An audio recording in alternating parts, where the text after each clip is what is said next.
भाइयों बहनों,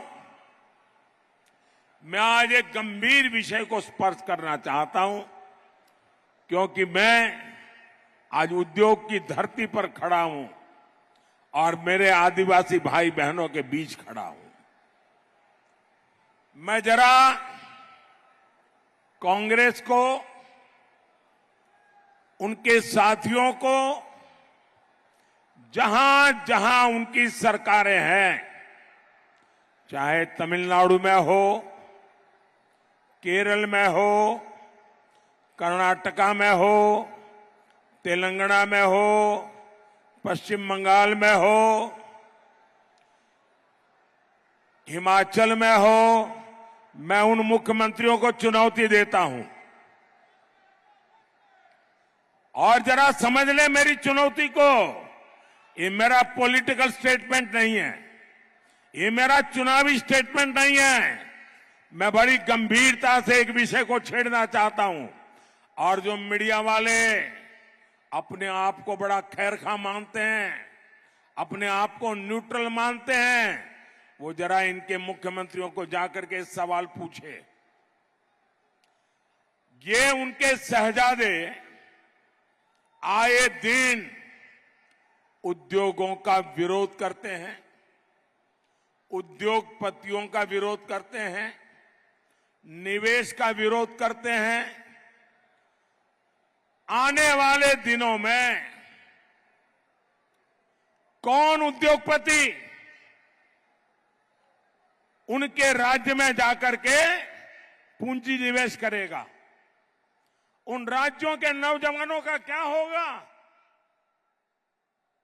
ये महाराष्ट्र में जो लोग चुनाव लड़ने के लिए हमारे सामने हैं, क्या वे शहजादे की इस भाषा को मान्य करते हैं क्या?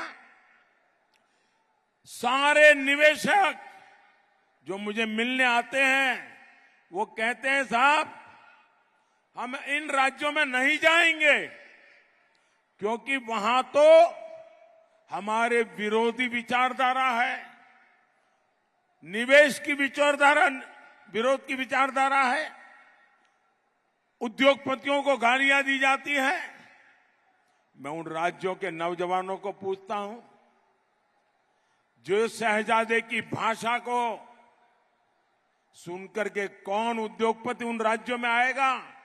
वो 50 बार सोचेगा कि शहजादे की ये नीतियां हैं तो उनके मुख्यमंत्री भी वैसा ही करेंगे, हमारा उद्योग, पैसे तो लग जाएंगे, बर्बाद हो जाएगा। और फिर चिल्लाना मत कि हमारे यहां से उद्योग चले गए, फलाने राज्य में गए, ढिकने राज्य में गए। ये आपके शहजादे की भाषा के कारण आज दुनिया से इतने उद्योगकार आ रहे हैं, आपके राज्य में आने को कोई तैयार नहीं है, निवेश करने को तैयार नहीं है।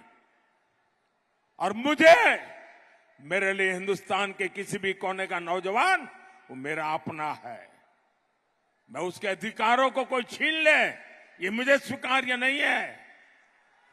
और इसलिए कांग्रेस के, इंडिया अलायंस के, टीएमसी के ये जितने मुख्यमंत्री हैं वो स्पष्ट करे, ये जो शहजादे की भाषा है, उद्योगकारों के खिलाफ जो बोला जा रहा है, उद्योगों के खिलाफ बोला जा रहा है, निवेश के खिलाफ बोला जा रहा है, देश के नौजवानों की जिंदगी तबाह करने की भाषा बोली जा रही है, क्या ये सारे मुख्यमंत्री उससे सहमत है कि विरोध में है?